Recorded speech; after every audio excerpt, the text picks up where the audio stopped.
Pues muy buenos días a todas y a todos quienes nos siguen por los medios digitales del Programa Universitario de Estudios sobre Asia, África y Oceanía. Muchas gracias a quienes también están aquí en la sesión y por supuesto agradecemos infinitamente al doctor Diego Muñoz, quien nos acompaña el día de hoy para una conferencia muy interesante, especialmente para México, que digamos, pensar en Chile desde otras miradas. Entonces, pues bueno, pues le agradecemos infinitamente al profesor Diego Muñoz. Primero vamos a escuchar al profesor Maya y luego ya yo ya le sigo. Profesor, por favor.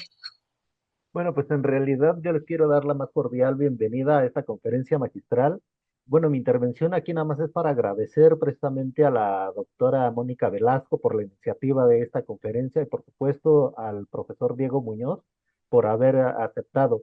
Yo nada más quiero resaltar que la maestra Mónica Velasco pues es una asidua colaboradora del PUEA del PUEAU, y prueba de ello es que es la coordinadora del módulo 3 de nuestro diplomado en estudios sobre África. Entonces, Mónica, bienvenida y pues tienes el uso de la palabra.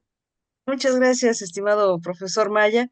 Bueno, pues yo inmediatamente voy a presentar al doctor Muñoz porque pues es un tema que a todos nos interesa mucho escuchar. Así es que él es doctor en antropología social y etnología por la Escuela de Estudios Superiores de Ciencias Sociales en París, Marsella, Francia.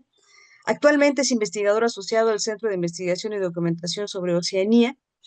Entre 2020 y 2024 fue investigador postdoctoral en el programa Identidades Indígenas en el siglo XXI del Departamento de Antropología Social y Cultural de la Universidad Maximilians de Múnich, Alemania. Desde 2005 estudia la sociedad Rapa Nui desde una perspectiva etnográfica, histórica y multisitio, centrándose en las experiencias de los Rapa Nui en ciudades chilenas y en la Polinesia francesa. Sus proyectos actuales se centran en las prácticas y los discursos Rapa Nui sobre la descolonización y los debates sobre la soberanía. Es autor de una veintena de artículos sobre Rapa Nui. En 2023 publicó el libro El ombligo del mundo por los caminos de la diáspora Rapa Nui.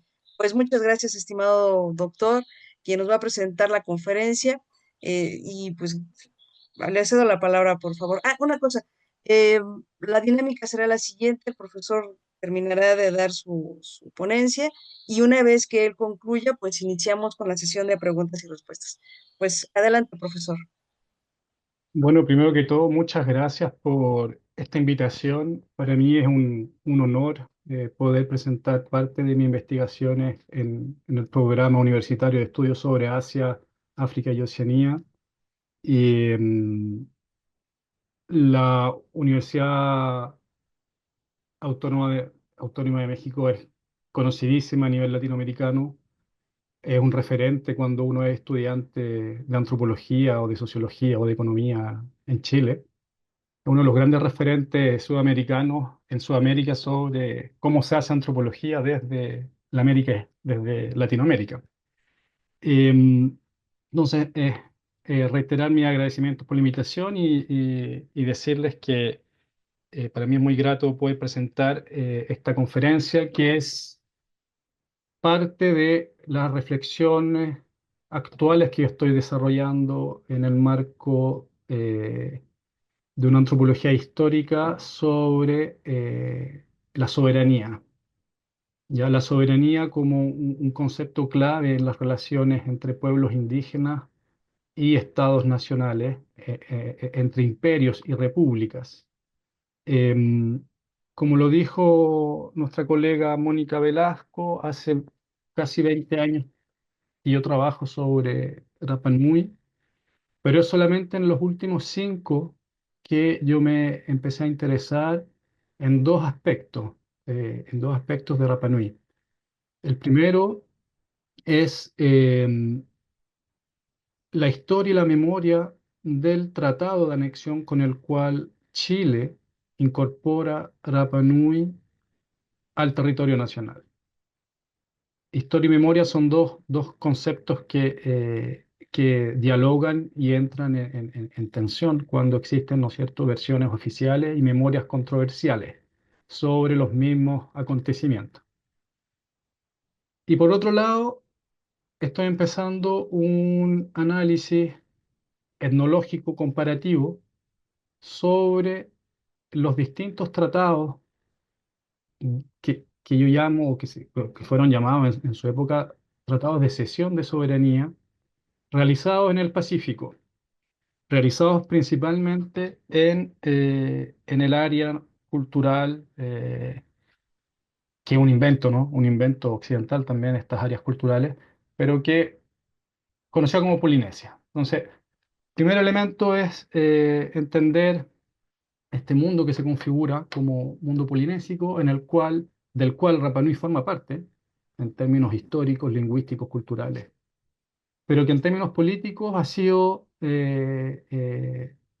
desarraigado, ¿no? de ciertas dinámicas, sobre todo a partir del siglo XX. El siglo XIX, Rapa Nui es ciclo oceánico. Están verdaderamente vinculados con la actual Polinesia Francesa, Tahiti, principalmente Tahiti, las islas Gambier, Mangareva, que hoy día son parte de Polinesia Francesa, colonias, sí, colonias francesas, ¿no? Y sí, la historia, cuando uno revisa la historia, uno se pregunta por qué Rapa Nui finalmente no fue francesa y pasó a ser chilena. Entonces, es como una interrogación que es bastante común cuando uno intenta entender por qué Rapa Nui forma parte de Chile. Y en esa historia aparece lo que yo voy a llamar una tradición político-jurídica de los tratados de cesión. Eh, entonces, en esta conferencia yo quisiera abordar una dimensión que me parece central y que a menudo es bastante subestimada sobre el reparto colonial del Pacífico. Cómo el Pacífico fue repartido eh, entre en el siglo XIX entre imperios, el imperio británico, el imperio francés, el imperio germánico y entre repúblicas, ¿ya? La República de Chile, Estados Unidos también, ¿ya? Y cómo ese reparto inicial, ese reparto colonial inicial va a dar pie o es el punto de partida para entender ciertas dinámicas políticas contemporáneas. Lo que me interesa en esta conferencia es abordar el rol que han jugado los tratados de cesión de soberanía. ¿Por qué lo digo en plural? Porque Rapa Nui no es excepción a una especie de norma que se generó en el siglo XIX, que fue que justamente estos territorios insulares, pequeños territorios insulares, algunos bastante aislados, fueron incorporados, para decirlo de manera simple, a una soberanía imperial o republicana a través de tratados escritos entre jefes indígenas y delegados de los imperios o las repúblicas. A mi entender es una fase distinta del colonialismo imperial porque ya no solo bastaba con llegar a un territorio y declararlo posesión del imperio. La doctrina del descubrimiento no se aplica aquí. Al contrario, se van a aplicar otras doctrinas coloniales y que tienen que ver con esta idea de crear, y eso es lo que me gustaría tratar de argumentar, de crear una especie, una ilusión de consentimiento indígena a la noción de cesión de soberanía. Una ilusión que quedó materializada y archivada, tanto en una serie de documentos de carácter jurídico, firmados entre potencias, agentes de potencias coloniales y representantes jefes indígenas, y también documentada en la memoria oral, de y relatos y pequeños relatos que llegan que nos llegan hasta el día de hoy de manera oral. Bueno, también han sido escritos, pero la base principal eh, fue oral. Estos tratados de cesión de soberanía se multiplicaron en el tiempo y en el espacio polinésico. Yo voy a explicar después lo que es la Polinesia. Comenzando en Nueva Zelanda en 1840 con el famoso Tratado de Waitangi y siguió, ¿no es cierto?, esta práctica, esta nueva práctica jurídica del tratado, continuó aplicado por Francia en lo que actualmente es la Polinesia Francesa, empezando por las islas de la Sociedad, que es Tahití y Morea, y las Islas Marquesas, en 1842. Luego, en 1844, los protectorados, los tratados de protectorado con las Islas Gambier, Mangareva, las Islas Australes, las Islas Sotavento en 1846, y que luego fueron anexadas en 1800, entre 1880 y 1888. O sea, tenemos 40 años en los cuales Francia e Inglaterra se reparten estos territorios y Chile se sube un poco al barco, si se puede decir, se sube, ¿no es cierto?, a esta oleada de repartición colonial del Pacífico. Un elemento que es crucial en estos tratados es que la gran mayoría son bilingües, es decir, fueron escritos en la lengua colonial, inglés, francés o español, y en la lengua indígena. La comparación tiene sentido porque estamos en un área cultural, en un área lingüística común, es decir, las lenguas habladas en Rapa Nui, Nueva Zelanda y Tahití son intercomprensibles, son casi la misma lengua. Entonces eso me permite poder realizar un análisis comparativo a la vez lingüístico, semántico y práctico de lo que significó la aplicación y la traducción en lenguas indígenas del concepto europeo de soberanía, el concepto europeo de la doctrina de la cesión de soberanía. El acto mismo de traducir soberanía, que como lo acabo de decir es un concepto moderno europeo, a las lenguas indígenas, a la lengua polinésica, produjo sin duda, y es lo que voy a tratar de explicar, una serie de malos entendidos culturales. Primero, sobre lo que se pactó. Segundo, sobre el lugar en el que residía la autoridad. ¿Quiénes fueron las autoridades que supuestamente cedieron una cosa llamada soberanía? Teniendo claro que el concepto no existe de la misma manera en que es entendido, ¿no es cierto?, en Europa. Y el tercer elemento problemático es sobre qué exactamente se estaba cediendo, siendo dos asuntos fundamentales en los dilemas contemporáneos, ¿no?, de estas sesiones, supuestas sesiones, que es la autoridad y la propiedad de las tierras. La colonización europea y americana, cuando digo americano incluyo América del Sur y América del Norte, tiene que ver con incorporar nuevos territorios, por más pequeños que sean. Y el Pacífico se presentaba como el Pacífico era pensado a partir de la segunda mitad del siglo XIX como puntos de avance marítimos para el comercio entre California y Australia. Cada isla se presentaba como un punto de avance, ¿ya?, para balleneros, para el comercio de materias primas, principalmente el aceite de coco, las ballenas, muy poco referido a tierras y población.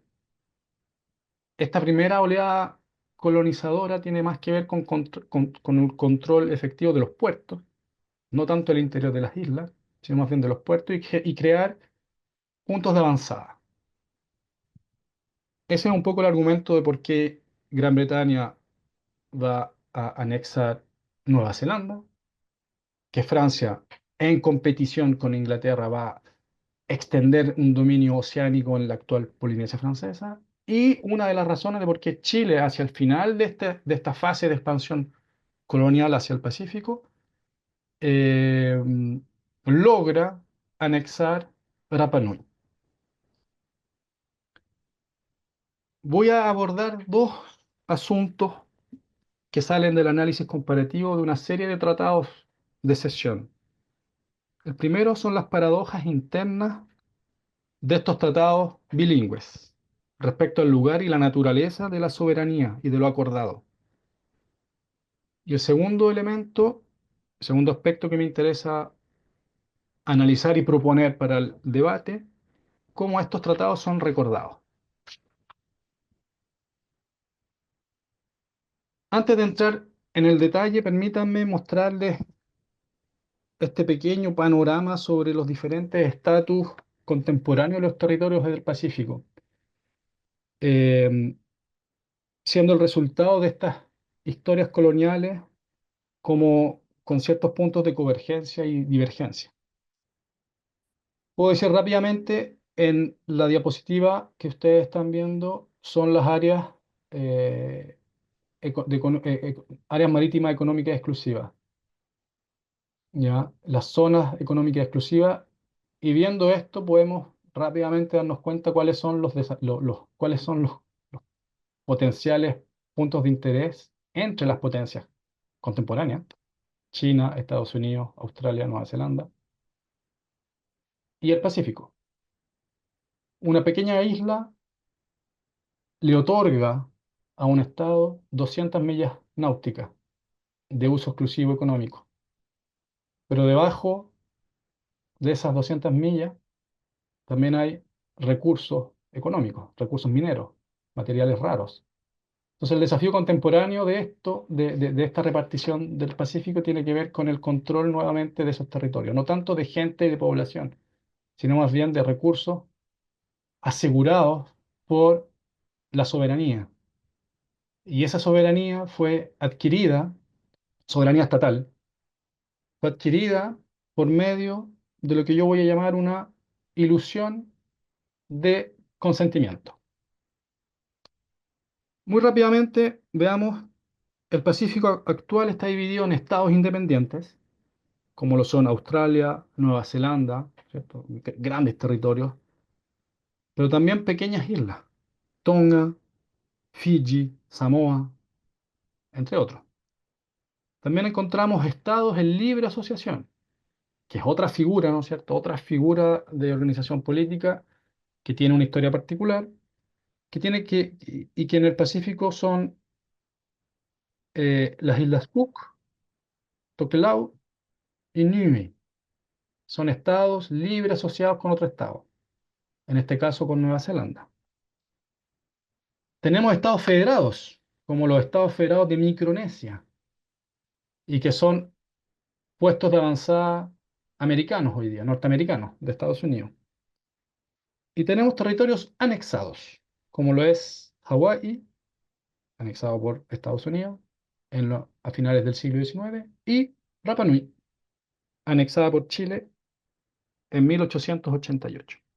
Pero también tenemos territorios en vía de descolonización, es decir, que se espera que de aquí a un cierto tiempo, no definido, recuperarán la soberanía plena y entera, bajo tres fórmulas posibles: ser un Estado libre asociado, ser un Estado independiente o ser incorporados legalmente, jurídicamente hablando, sin políticas de excepción, a un Estado otro. Es el caso de Polinesia Francesa, inscrita en la lista de territorios a descolonizar de la ONU en 2013, el caso de de Nueva Caledonia, en un proceso bastante difícil en este último tiempo con Francia, y territorios que esperan algún día poder ser integrados a esta lista de territorios a descolonizar, como es el caso de Rapa Nui. En este marco en que los tratados del siglo XIX son hoy movilizados como instrumento de prueba para reivindicar la restitución de la soberanía indígena. Y aquí va a radicar uno de los nudos centrales de la propuesta de hoy. Porque si en un principio estos tratados fueron pensados para fabricar y justificar una cesión de soberanía, estos sirven hoy como instrumentos jurídicos y memoriales para reivindicar la restitución de esta. Se produce un deslice en el significado y en el valor de dichos tratados. En el siglo XIX permitieron justificar una soberanía colonial, y a partir de la segunda mitad del siglo XX y en lo que va del siglo XXI, son instrumentos, como lo dijo un cientista político de la Universidad de Hawái, instrumentos de la liberación. El trasfondo de esa transformación radica en parte en la paradoja lingüística de la traducción del término soberanía, que es lo que voy a tratar de explicar.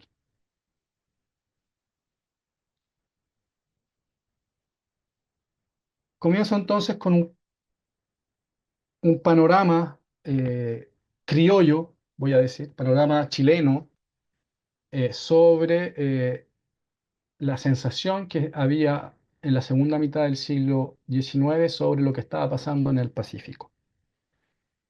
En 1885, el intelectual chileno Benjamín Vicuña Maquena alertaba que Chile estaba quedando fuera del reparto del Pacífico, área del mundo con un eventual potencial geopolítico y económico, y que ya había atraído a las grandes potencias. Como lo dije hace unos minutos atrás, Gran Bretaña y Francia ya se habían repartido grandes extensiones marítimas y pequeñas islas, y desde 1871, con la conformación del Imperio Germánico, que se hace también presente en el Pacífico. Sin señalar tampoco el Imperio Ruso, que también tuvo, ¿no es cierto?, a partir de 1871, una presencia significativa en el Pacífico. En ello, Vicuña Maquena, intelectual chileno, alentaba a Chile para que tomase posesión de Isla de Pascua, conocida hoy como Rapa Nui. Y si bien esta isla ya estaba bajo influencia económica y religiosa de Tahití, por el intermedio de misioneros y comerciantes, no había sido aún formalmente anexada por Francia. Entonces, este intelectual ve en esa situación de reparto del Pacífico una oportunidad para Chile para hacerse presente también en el Pacífico, sabiendo que Chile tiene más de 7.000 kilómetros de costa que caen al Pacífico. Este es un periodo bastante particular para Chile y para todas las repúblicas sudamericanas, porque se están configurando las fronteras actuales, ya sea a través de guerras o acuerdos de paz entre distintos estados, pero también a través de invasiones militares hacia territorios indígenas. Cuando Chile anexa Rapa Nui en 1888, el país ya ha vencido a Perú y Bolivia en la famosa Guerra del Pacífico, que tuvo lugar en 1879 y 1881, anexando vastos territorios y dejando a Bolivia sin salida al Océano Pacífico. Unos años después, Chile invade el territorio mapuche hacia el sur, que había logrado mantenerse relativamente autónomo de la corona española, firmando también sus propios acuerdos con la corona española, pero que fue brutalmente anexado manu militari por el gobierno de Chile de la época. En ese contexto, la anexión de Rapa Nui a través de un tratado parece bastante inédito, porque no fue una anexión vía mano militar, no fue una colonización de colonos, no llegan colonos a Rapa Nui, sino más bien a través de un tratado visto desde Chile, visto desde la historia republicana chilena. Podría decirse que es una anomalía, es una novedad también. Pero cuando uno lo mira de una manera comparativa con lo que pasaba en el Pacífico en ese momento, Chile procedió de la misma manera que procedieron las potencias europeas, a través de esos tratados de cesión. El primero de estos tratados, bueno, aquí en la diapositiva yo les muestro los tres ejemplos que voy a analizar. El Tratado de Waitangi de 1840, firmado por representantes de la colonia británica y más de 500 jefes maori en Nueva Zelanda, que hace que Nueva Zelanda en ese momento fuese incorporada a la soberanía de la reina de Inglaterra. Yo decía hace un rato que el asunto tiene que ver con el lugar de la soberanía y la naturaleza de la soberanía. Voy a volver a ello. Este documento, bueno, después voy a seguir con el tratado, con uno de los tratados franceses de Tahití, em, que marca la anexión de Tahití a Francia en 1880, y terminaré con el caso que conozco mejor, que es el Tratado de Rapa Nui de 1888, del cual podemos ver, ¿no es cierto?, los manuscritos. El Tratado de Waitangi inaugura un procedimiento que es replicado en los otros archipiélagos, tanto por Francia como por Chile. Lo que me permite a mí pensar que se transforma en una tradición jurídica. Se hace tradición, ¿no?, de anexar esos territorios vía tratados. Y estos tratados tenían una función fundamental, que era permitir que la soberanía colonial pudiera presentarse como el resultado de un acuerdo formal y de consentimiento indígena, lo cual los hizo ser un artefacto capaz de producir esa legitimidad. Son legítimos porque aparecen los nombres de los jefes indígenas, son legítimos porque están escritos en lengua indígena. Por lo tanto, se supone que existe una correlación entre lo escrito en la lengua colonial y lo escrito en la lengua indígena. Como mostraré, la colonización es narrada de manera retrospectiva, como si hubiera sido una incorporación voluntaria. Y eso fue posible justamente porque existieron firmas, sellos, traducciones y listas de jefes que cedían su soberanía, ya sea a la reina de Inglaterra, en el Tratado de Waitangi, ya sea al rey de Francia, en el caso de Tahití, Mangareva y otras islas actualmente de la Polinesia Francesa, o al gobierno de Chile. Pero aparece aquí una pregunta que es bastante crítica y que voy a tratar de resolver a lo largo de mi exposición. ¿Qué significa consentimiento en un contexto colonial? ¿Podemos asumir que la firma equivale a un acuerdo claro y transparente? En esto, el acto de traducción, lejos de crear una comunicación transparente, ocasionó malos entendidos culturales sobre lo pactado y que tienen sus repercusiones en el presente. Para poder encontrar pistas de respuesta a estas dos preguntas, es necesario que nos detengamos un poco en la noción de soberanía, en la noción moderna de soberanía. Porque desde una tradición europea, eh, la soberanía, ya desde 1576, está siendo pensada como monopolio de un poder central. Jean Baudin, en ese libro sobre los 6 libros de la República, es quien otorga la definición de soberanía de Estado que encontramos hoy en casi todas las constituciones de repúblicas. Para Baudin, la soberanía es un poder absoluto del Estado, que es perpetuo, indivisible e inalienable. Perpetuo, es decir, que no se pierde; indivisible, es decir, que no se puede repartir; y inalienable, es decir, que no se puede usurpar. La definición de soberanía, en ese sentido, no debería poder dividirse ni cederse sin que el orden político colapse, sin que la sociedad en cuestión desaparezca. La soberanía viene a ser entonces un elemento natural del Estado. Sin embargo, la filosofía política se va a interrogar sobre la naturaleza, ¿no es cierto?, de la soberanía, si es divina, si es legal, si es jurídica, si es racional. También va a preguntar sobre el lugar en el que reside la soberanía. ¿Reside en el rey?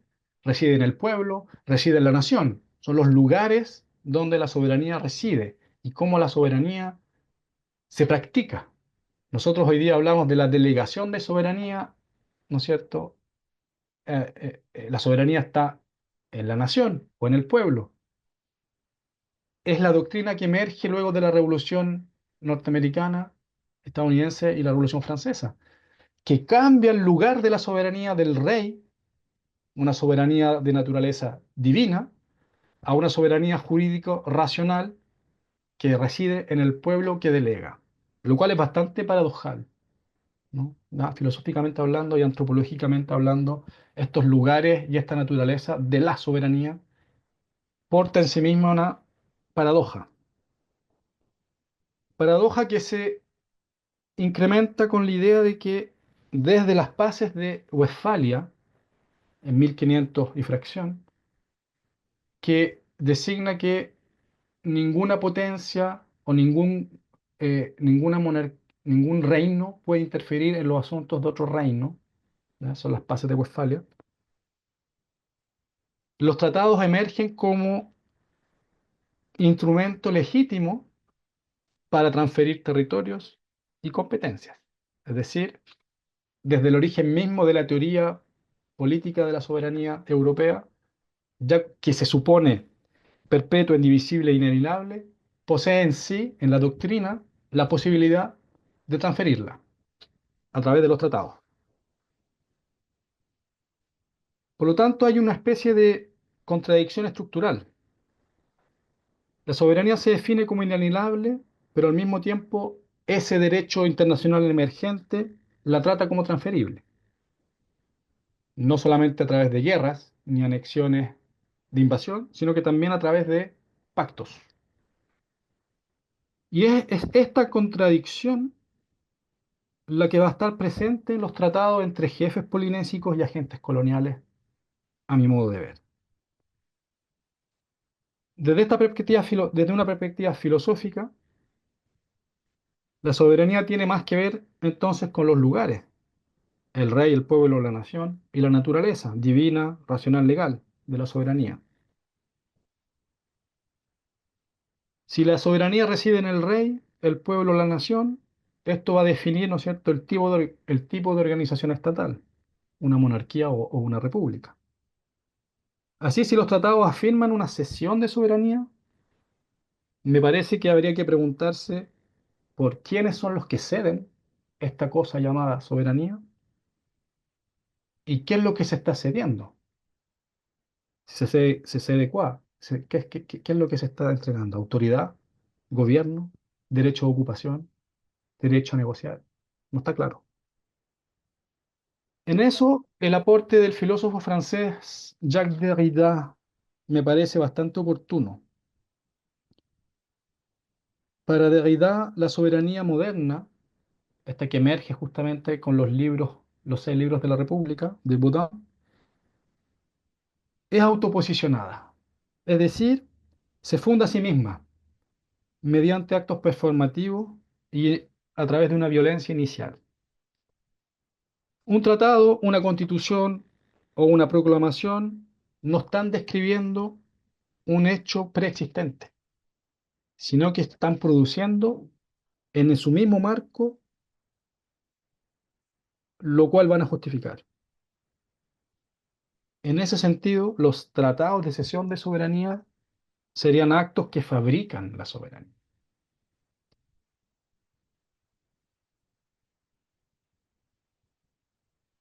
Pero este dispositivo es bastante inestable en el tiempo, por la diversidad de regímenes de soberanía existentes al mismo tiempo, tanto en los imperios como en las repúblicas, porque el lugar de la soberanía no es el mismo.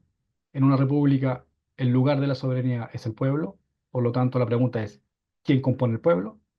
Y en una monarquía, la soberanía reside en el rey, a través de una especie de derecho divino. Entonces los tratados buscan, por un lado, crear la soberanía indígena para que ésta sea transferida. Ahora, ¿por qué tenemos esta proliferación de tratados de cesión en Polinesia? Permítame un pequeño paréntesis para que sea claro. Cuando hablamos de Polinesia, estamos hablando de una vasta región, un área que va de Nueva Zelanda a Hawái y a Rapa Nui. Todo ese sector del Pacífico, algunos lo llaman el Triángulo Polinésico, tiene ciertas características culturales comunes. Yo evoqué la lengua hace un rato atrás, pero también, en cierta medida, la estructura política precolonial era también bastante similar. En Polinesia, las figuras de autoridad, las que podríamos pensar son las que el lugar, ¿no es cierto?, de la soberanía, se basaba en títulos hereditarios generalmente. Título de Ariki, Dali'i, Ari'i es la misma palabra. Ariki, Ari'i, Ali'i es la misma palabra. Orangatira, en el caso de Nueva Zelanda son Orangatira. Muchas veces los europeos vieron en estos Ariki a reyes, como un símil de los reyes europeos. Pensaban en una autoridad centralizada, pero en realidad la autoridad de un Ariki, de un Ali'i, de un Ari'i o de un Rangatira eran formas de poder más bien relacionales y envolventes. Algunas de las bases de la autoridad de estos Arikis se sostenían en una genealogía que vinculan a los jefes con entidades metahumanas, con ancestros y entidades metahumanas, para no decir dioses. También en un principio de anterioridad de la ocupación, son los primeros llegados a la isla, a las islas, y que sustentan su legitimidad a través de historias de desembarco. El primer barco que llegó, el primer hijo nacido en la tierra, van a justificar el origen de un linaje de alto grado. Mientras más cercano genealógicamente a los primeros llegados, más alto es el rango. Y por último, y quizás lo más importante, es que la autoridad se basaba en una eficacia ritual y en la capacidad de distribuir la riqueza.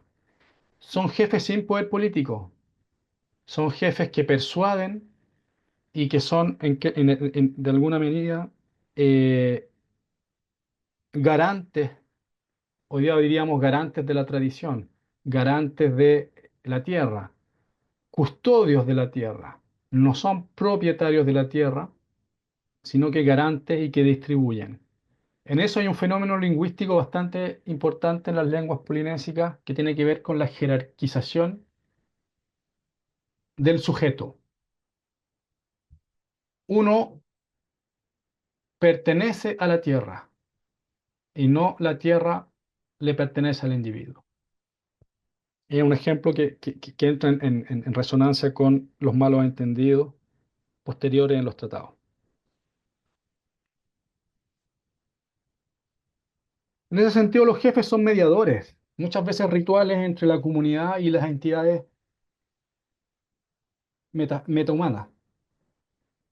Y es en esas entidades donde reside y se crea el orden social, se creaba el orden social. Lo pongo en pasado porque el cristianismo va a cambiar todo esto, ¿no? Dicho de otro modo, en muchos contextos polinésicos la autoridad no se concebía como una entidad abstracta ni separada de la tierra, ni de la genealogía, ni de la presencia ritual del jefe. Y es justamente en este en esta comprensión, en este entendimiento de la que se podría llamar una soberanía indígena, de una soberanía polinésica y no westfaliana, como en el caso europeo, se produce una ambigüedad constitutiva en los tratados. Y esta ambigüedad constitutiva tiene que ver con que se confrontan dos ontologías políticas muchas veces incompatibles. En la, en la presentación puse tres imágenes, tres figuras que son eh, eh, los reyes, los nuevos reyes de Tahití. Digo nuevos porque antes de la llegada del europeo ellos eran jefes de sus valles, no de las islas.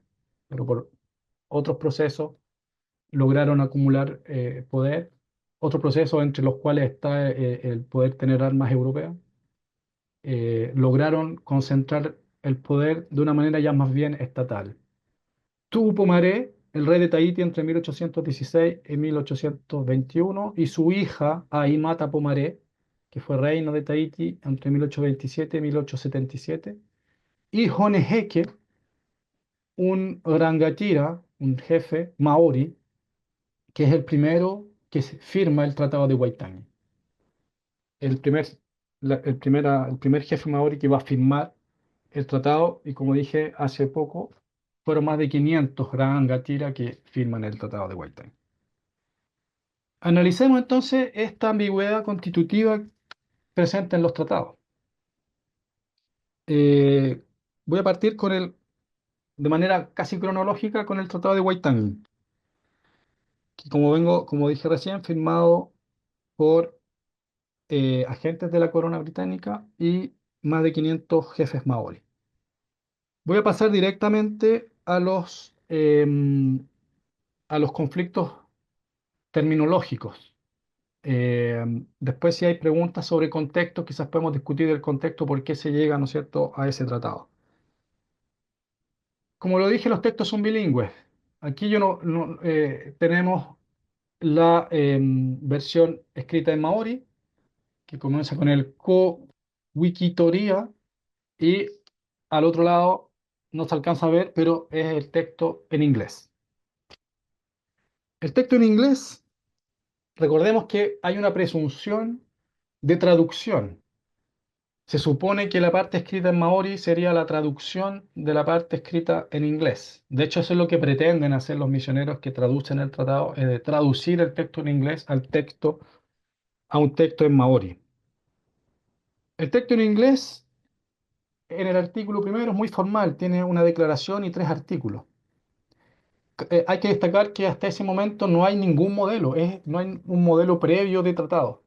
Es bastante sui generis. Entonces, el Tratado de Waitangi, en su primer artículo, dice que los jefes ceden todos los derechos y poderes de soberanía a la reina. El segundo artículo dice que la reina garantiza a los jefes la posesión exclusiva e inalterable de sus tierras, fincas, bosques, pesquerías y otras propiedades. Y el artículo 3 dice que la corona garantiza a los maoris la protección de la reina y todos los derechos concedidos a los súbditos británicos. Es decir, los maoríes se transformarían en súbditos de la reina como eran los súbditos británicos. Sin embargo, el texto en maorí, el mensaje es otro. Y aquí empiezan, ¿no es cierto?, los problemas que tienen repercusiones hasta el día de hoy. El término empleado para traducir soberanía o cesión de soberanía fueron bastante opacos y dejan a entender que los Raatira, los jefes, estaban acordando más bien una protección mutua. En el artículo 1, en el texto en maori, los Rangatira permiten a la reina instalar lo que se llama le Te Caguanatanga Katoa Oratou Genua, que se puede traducir como permiten a la reina instalar un gobierno o instalar una autoridad sobre las tierras. Sin embargo, el término Caguanatanga era desconocido por los maoris de la época. no significa nada, en realidad. O si significa algo, es un neologismo. Como varios otros investigadores lo han explicado, Caguana es un neologismo eh, del inglés. Esto es como borroso. Es como le sonó a los maorí la palabra governor, gobernador. Le sonó Caguana, Tabana en tahitiano, Tabana en Rapa Nui, gobernador, al cual se le adjuntó una fórmula lingüística concretiva que lo hace concreto, tanga, que podría significar, si forzamos un poco la traducción, gobernanza. En el artículo 2 se confirma y se garantiza a los jefes el tino ranga tiratanga, tino ranga tiratanga, que no es otra cosa más que el ejercicio de su autoridad sobre sus tierras, sus aldeas y los taón acatoa, que son todos los bienes de prestigio y todos los emblemas que hacen de ellos jefes. En el artículo 3 no hay mayores contradicciones en la traducción, porque tiene que ver con, ¿no es cierto?, la equivalencia de rango. El antropólogo francés Serge Kessoff resume bastante bien el problema que se genera en esta traducción. Lo voy a citar. Él dice, desde el punto de vista inglés, el tratado es bastante coherente. ¿Coherente a qué? Coherente a la política británica de los mandos indirectos. Es decir, utilizar a los jefes locales para el control territorial y poblacional. La noción de gobernador, refiriéndose a gobierno, implica que los asuntos locales son dirigidos por autoridades locales, pero que la potencia extranjera tenía la última palabra si decidía intervenir. Pero para los jefes maorí, a quienes el tratado les reconocía todos los aspectos que hacían de ellos jefes, su tino, tino oranga tiratanga, tino, su cuerpo, su conjunto, y todos los valores sagrados asociados a sus títulos, todos los taonga. La noción de Caguanatanga era una suerte de protección, pero lo que los ingleses no sabían es que el primer tino, el primer cuerpo de un jefe es la tierra, y que la categoría de taonga, que a los ojos de los ingleses se limitaban a algunos objetos esculpidos en jade y algunas mantas, bellas mantas, comprende también la tierra ancestral. Es decir, para los maoris no se estaba cediendo tierra, no se estaba cediendo autoridad. Bien al contrario, se les estaba reconociendo su potestad sobre las tierras y sus bienes de prestigio. El malentendido entonces es total, es total. Pasemos ahora al escenario francés, en, más hacia el este. El artífice de la expansión francesa o de la formalización de la expansión francesa en la actual Polinesia francesa, valga la redundancia, fue el almirante Abel Dupetit-Thouars. Y Dupetit-Thouars fue bastante autoritario en su proceder. Desde fines de los años 1830, pero sobre todo a partir de 1840, Dupetit-Thouars desarrolla una estrategia que combinó coerción militar, presión diplomática y formalización jurídica. En las Marquesas, las Islas Marquesas, si yo vuelvo al mapa para ubicarse, estamos aquí, bastante lejos de Tahití.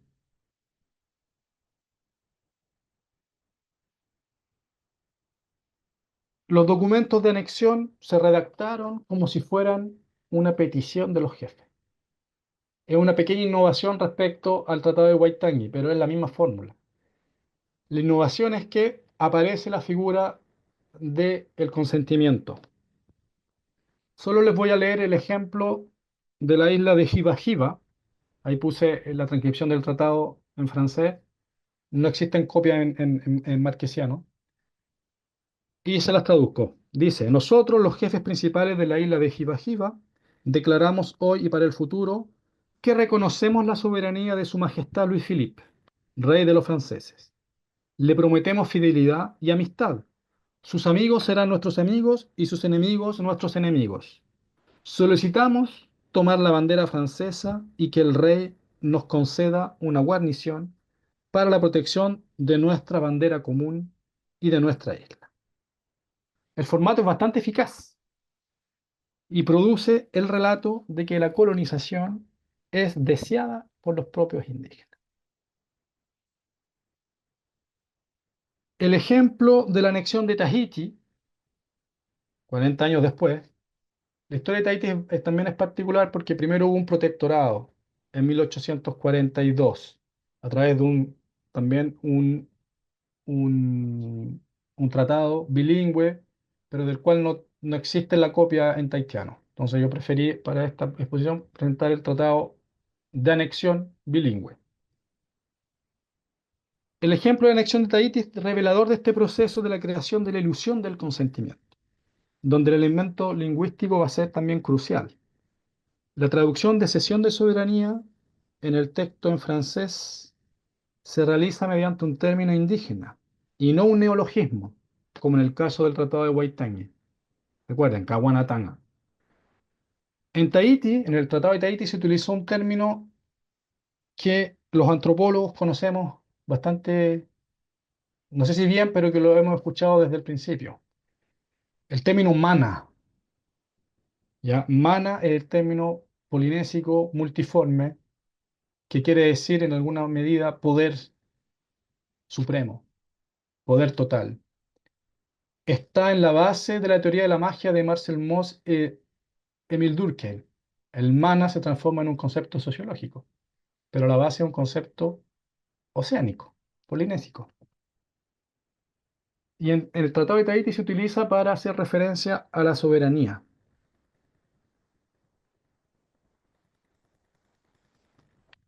Les leo aquí, les muestro aquí al costado la transcripción del texto en tahitiano. El texto dice, Te ari y te maufenua totai ateau mai, que lo puedo traducir como el rey de Tahití y sus islas aledañas.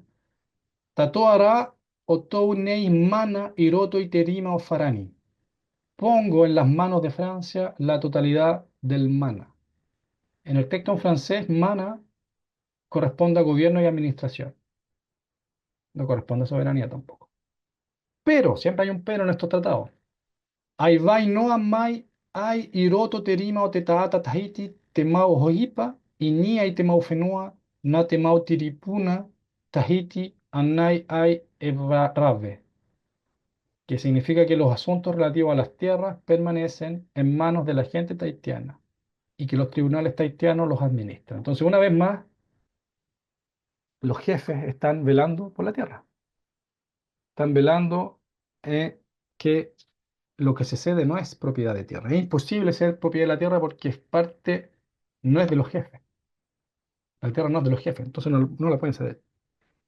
En otros archipiélagos, como en las Islas Gambier o en la Sotavento, quizás justamente porque la palabra mana es bastante problemática para los jefes maori, porque ellos no son portadores de mana.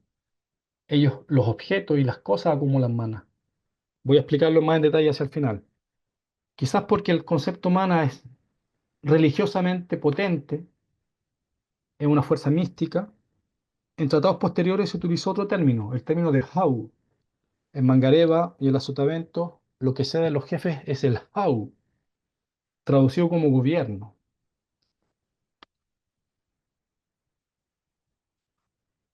Con el mismo fenómeno, excluir las tierras de lo pactado.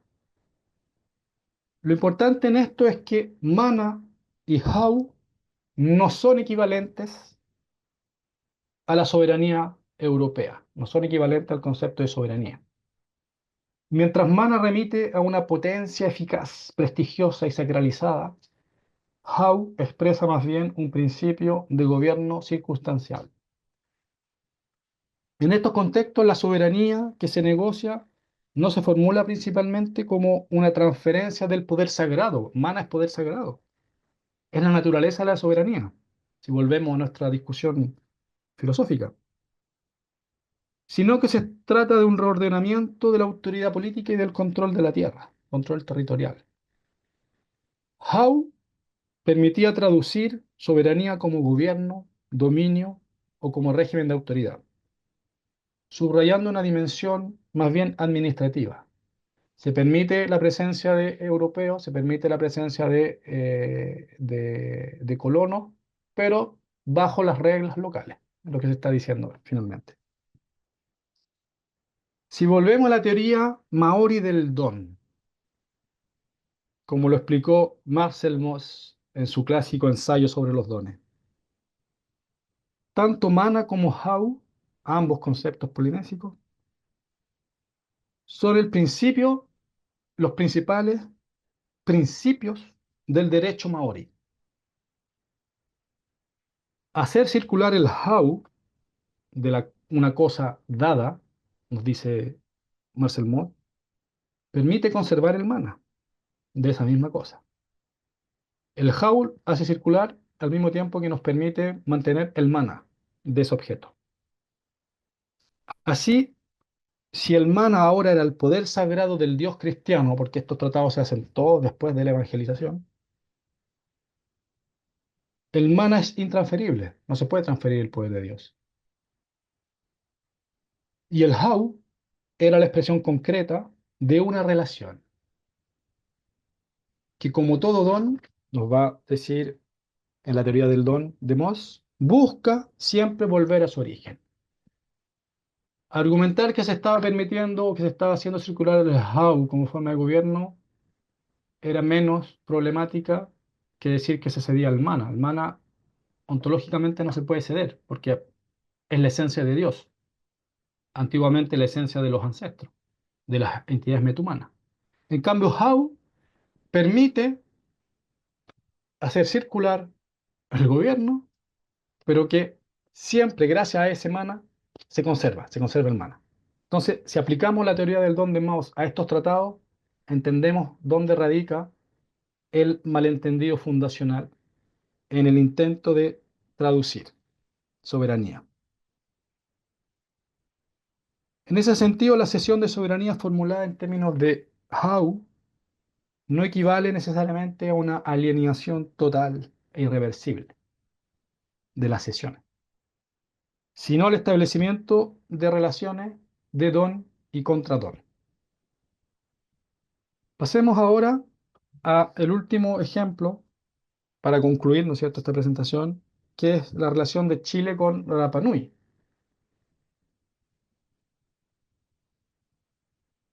Esta idea de la conservación del mana y la cesión del Hau para recibir un contradón puede ser también concluida en el caso de Rapa Nui. Vamos a llegar a una conclusión similar. La anexión de Rapa Nui suele presentarse como un episodio excepcional en la historia chilena. Un tratado firmado con población indígena en vez de una conquista militar, como ocurrió en la Araucanía. Sin embargo, al situarlo en el contexto oceánico, la anexión chilena deja de ser una excepción, ya que Chile adopta la misma estrategia, la misma tecnología jurídica ya establecida en el Pacífico. Policarpo Toro, el caballero que está aquí sentado, yo se los muestro, es el arquitecto del proceso de anexión de Rapa Nui. Pero no actuó solo.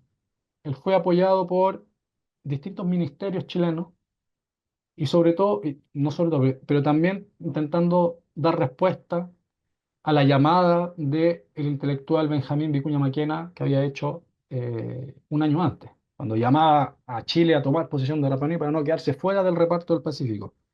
Policarpo Toros hace parte de ese argumento y intenta persuadir al gobierno chileno de que tome posesión de Rapa Nui. Aquí yo les muestro un documento de archivo de un documento clave que se titula Importancia de la isla de Pascua y la necesidad que el gobierno de Chile tome inmediatamente posesión de ella. Miren el tono que está presentado. Y Policarpo Toro argumenta tres asuntos por el cual Chile debería tomar posesión. Primero, una persuasión soberana. Chile viene saliendo de la guerra del Pacífico. Entonces dice, hay que evitar que otra potencia sudamericana tome Rapa Nui para después atacar Chile desde Rapa Nui, que se transforma en una base naval. Al contrario, esa base naval debería ser chilena.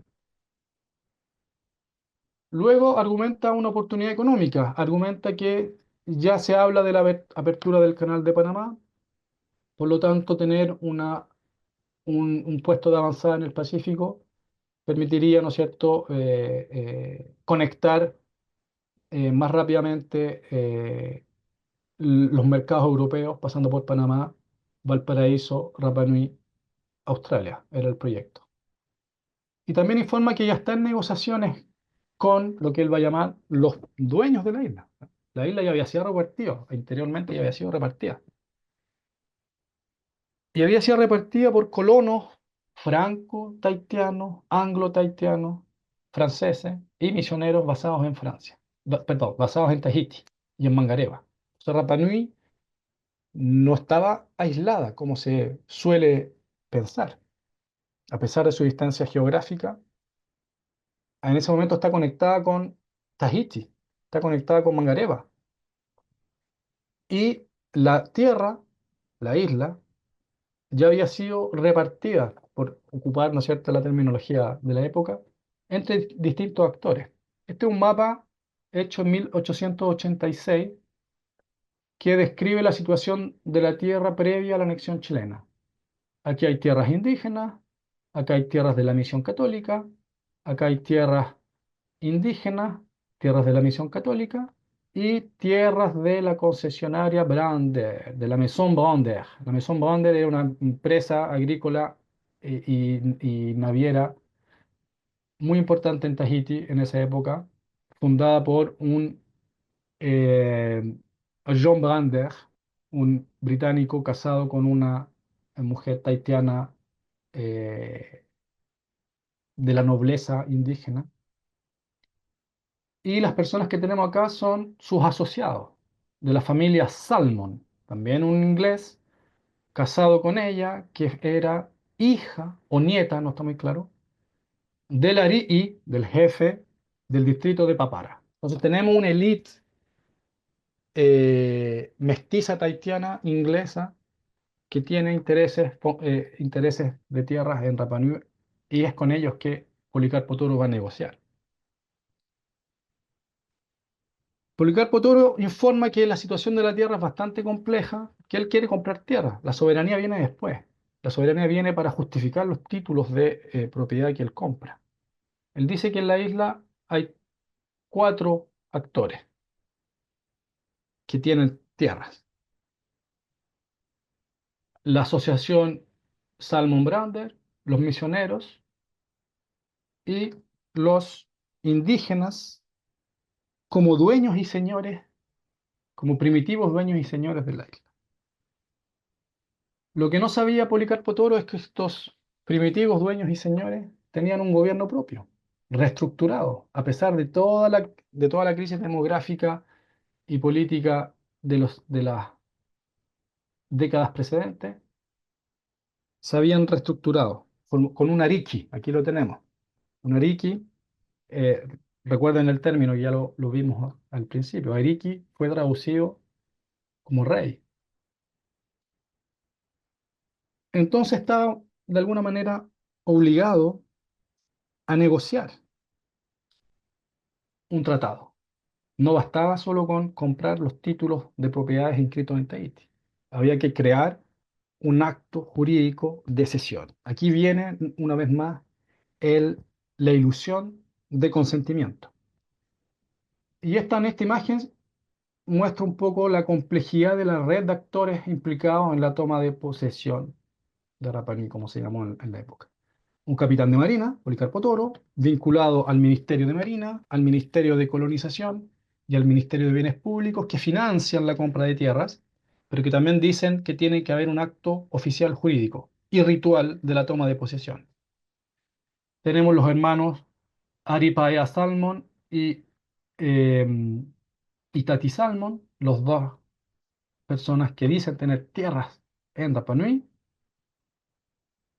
Su aristocrática madre, Arimaitai, y Marauta Aroa, la esposa del rey de Tahití, del mismo que firmó la anexión con Francia.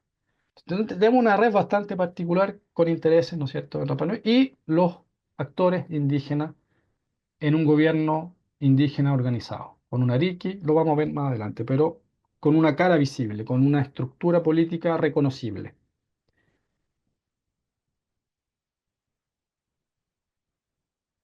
Policarpo Toro negocia entonces con la familia Brander, la familia Salmon, los misioneros católicos y con los jefes Rapanuís. Y el 24 de septiembre, de regreso a Valparaíso, informa a sus superiores. Y aquí viene la idea de eh, ilusión de decisión. Él va a escribir un informe bastante conciso que dice lo siguiente: tengo el honor de poner en su conocimiento, resumo, que con fecha del 9 del presente aceptamos y proclamamos la cesión que los naturales de Rapa Nui nos hicieron de la soberanía para el supremo gobierno de la República. Me es grato participar a usted, informar a usted, el entusiasmo con que los naturales saludaron la bandera de la República al enalborarse definitivamente en aquella isla. El documento original del acto es el que adjunto y espero que se lo envíe al ministro. Y aquí tenemos la transcripción en español del Tratado de Rapa Nui. Y mira, leamos los términos utilizados y vamos a ver que está inspirado en los tratados precedentes. Estamos a 40 años, 48 años después del Tratado de Waitangi, a 40 años del Tratado de Marquesa y a solamente 8 años del Tratado de Tahiti. Tenemos la continuidad cronológica. Los abajo firmados jefes de la isla de Pascua declaramos ceder para siempre y sin reserva al gobierno de la República de Chile la soberanía plena y entera. Al mismo tiempo, reservándonos al mismo tiempo nuestros títulos de jefes de que estamos investidos y gozados actualmente. Tenemos la lista de testigos. Ahí está John Brander, el hijo del que hablé antes, y una serie de nombres indígenas con un término bastante extraño: Sopal, Ivano Sopal, Totena Sopal, Ito Sopal, Utino Sopal, Ruta Sopal, Ruperto Sopal, Atamu Aru. Es un problema de transcripción del manuscrito, porque en el manuscrito dice Arii, Arii es Ariki, rey, Peterico, Todorna, Sopal, Sopal, Sopal. Este es el gobierno indígena. Y Policarpo Toro también envía, se supone que envía porque es otra historia, pero el manuscrito no está en los archivos nacionales, diciendo: Policarpo Toro, capitán de corbeta, bla, bla, bla, bla, acepto, declaro aceptar, salvo ratificación de nuestro gobierno, la cesión plena y entera y sin reserva de la soberanía que los jefes de esta isla nos han hecho para la República de Chile.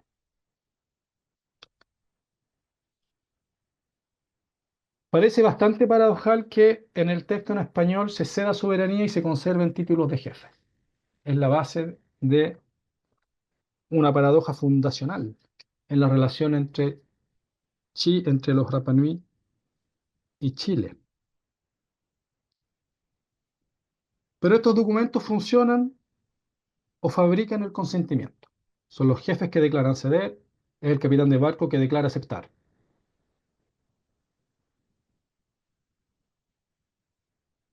Pero cabe preguntarse, ¿cómo se puede ceder soberanía absoluta y al mismo tiempo conservar la autoridad? Es bastante raro. La versión polinésica del tratado, que fue redescubierta recién en el año 2001, y analizada en el año 2002 y 2003, y que yo volví a analizar en el 2023, entrega otra lectura de lo pactado. Identificamos rápidamente la misma naturaleza del documento. Es bilingüe, sesión, Vaihanga, una línea central, un escrito en polinésico, un escrito en castellano, y el mismo formato invertido, proclamación y Vanangahaki, español, polinésico.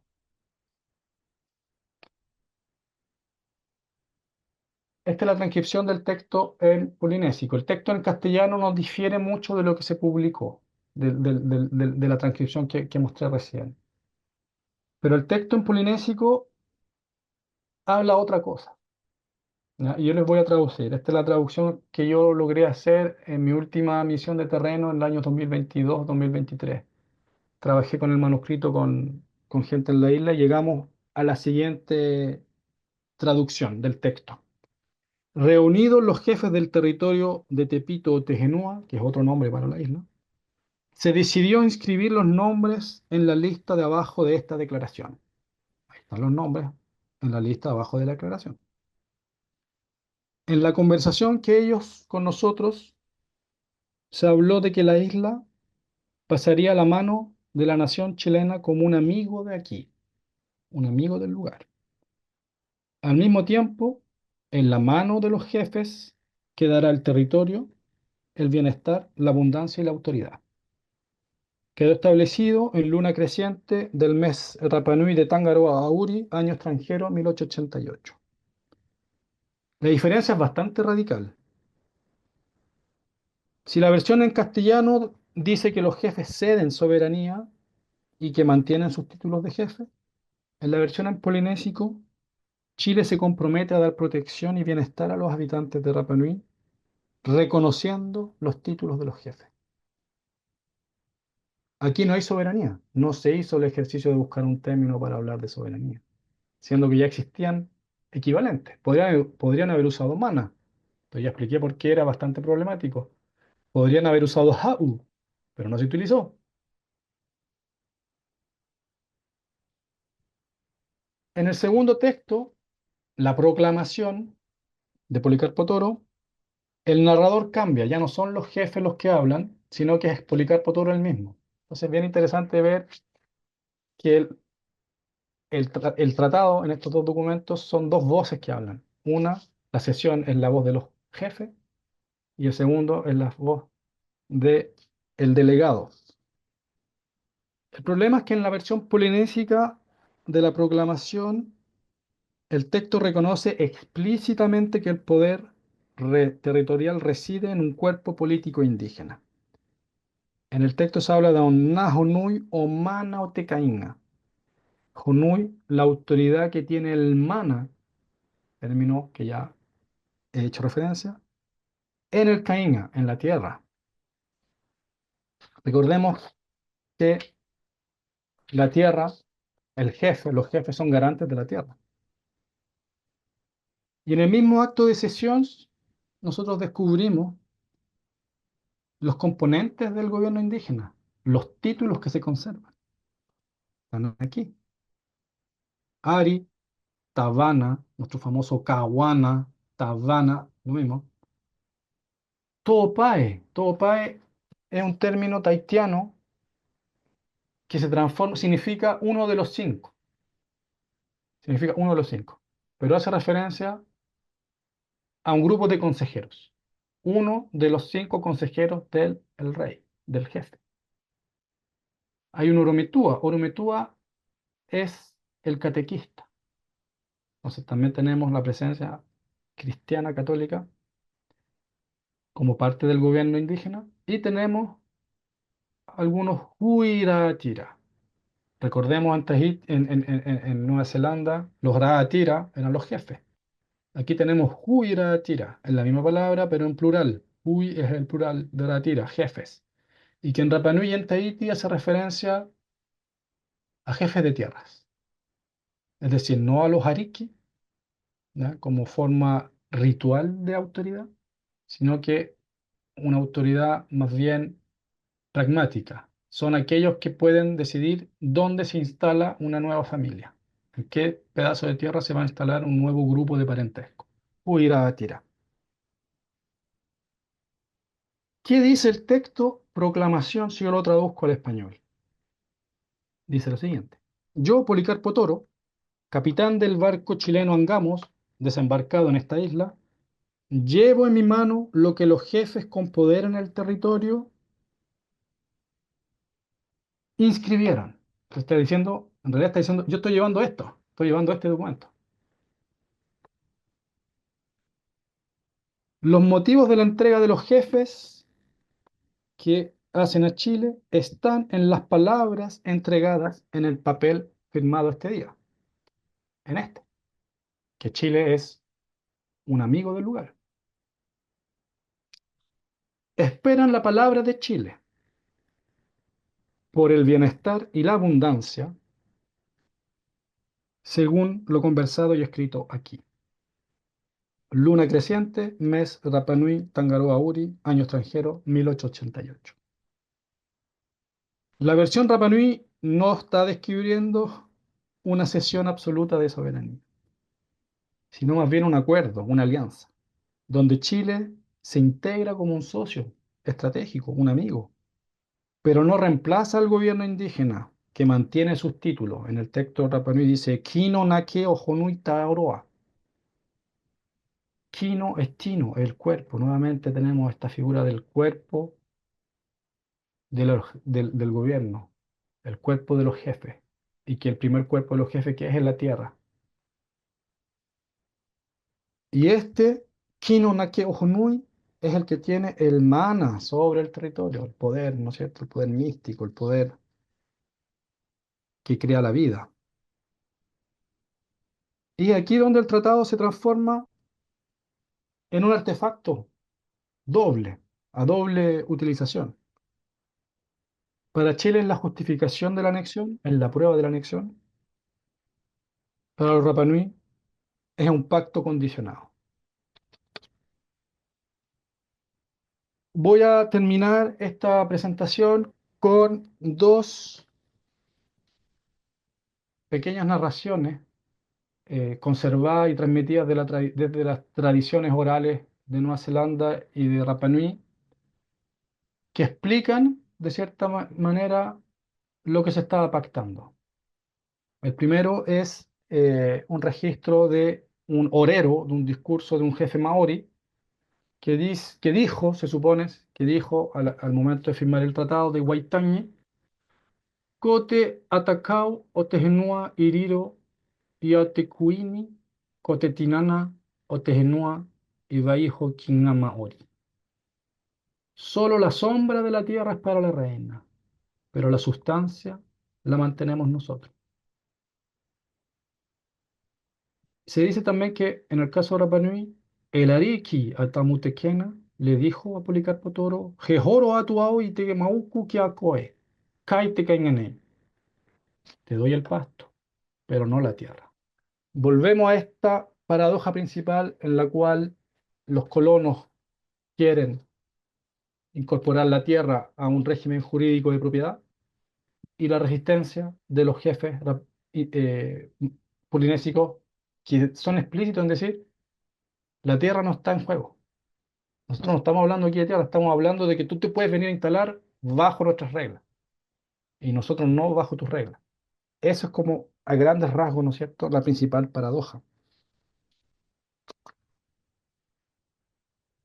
A partir de estos dos microrelatos se puede concluir primero que estos tratados no son documentos transparentes, sino que son tecnologías coloniales que funcionan en un primer tiempo como instrumentos de autolegitimación en un contexto de competencia imperial por los territorios insulares, en la ficción del consentimiento.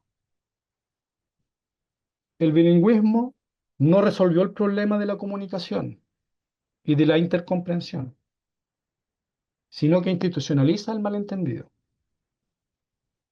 La traducción de soberanía no produjo una equivalencia, sino que produjo un desplazamiento semántico hacia nociones locales, a través del neologismo tahuanatanga o a través de las expresiones Tino Rangatiratanga, Mana, Hau o Hoakona, como en el caso de Rapa Nui, que ponen de relieve un aspecto relacional, donde el poder y la autoridad se fundan en una relación de don contra don y no de subordinación. Tercero, esta ambigüedad conceptual semántica es precisamente lo que permitió que los tratados funcionaran. Permitió a los estados coloniales afirmar una soberanía ante otros estados coloniales gracias a la ilusión del consentimiento indígena, mientras que los firmantes indígenas podían entender el pacto como una alianza, como una protección basada en relaciones de reciprocidad o de delegación parcial o autorización de permanencia. Es por ello que estos tratados siguen siendo políticamente importantes hoy. En Nueva Zelanda, desde los años 1970, el Tratado de Waitangi es un instrumento fundador de la nación bicultural. Nueva Zelanda se define como un estado bicultural, donde el texto en maori proporciona los parámetros mínimos de derecho indígena y justificó la creación del Tribunal de Waitangi, donde se deciden litigios sobre tierras. Sin embargo, el reciente gobierno conservador busca reducir los derechos adquiridos de los maoris. Vemos la actualidad, ¿no es cierto?, de este tratado. Los Rapanui siguen buscando que el Estado de Chile haga acto de ratificación del tratado, lo cual significaría el reconocimiento de sus títulos de jefe y sus competencias en materias de tierra y de autonomía. En el caso de Tahití, si bien los tratados son menos conocidos,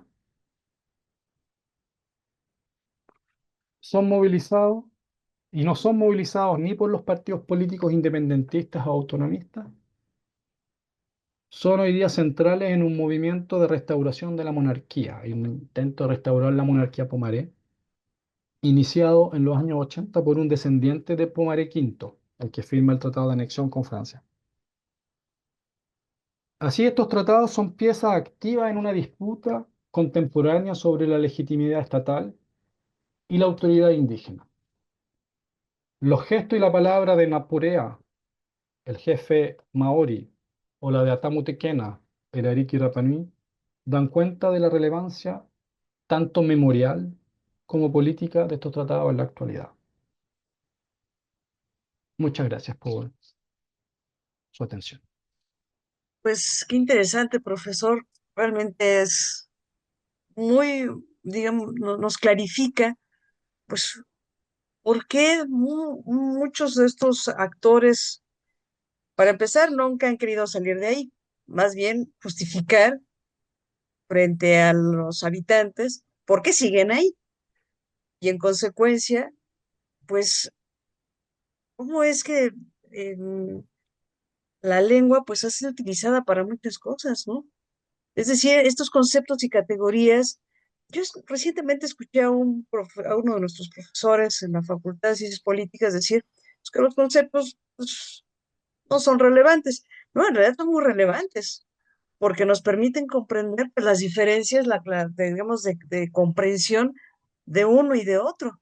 Es radical lo que digamos, los occidentales, por llamarlo en términos globales, pues entienden muy a su interés y cómo, pues, digamos, frente a eso, se reivindican digamos, entre sus pares, por así llamarlo, ¿no?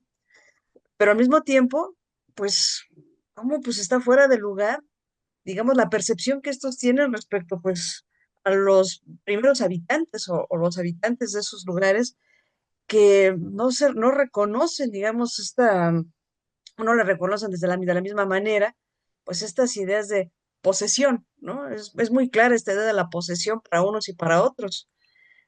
Me parece muy ilustrativo lo que usted nos ha dado, profesor.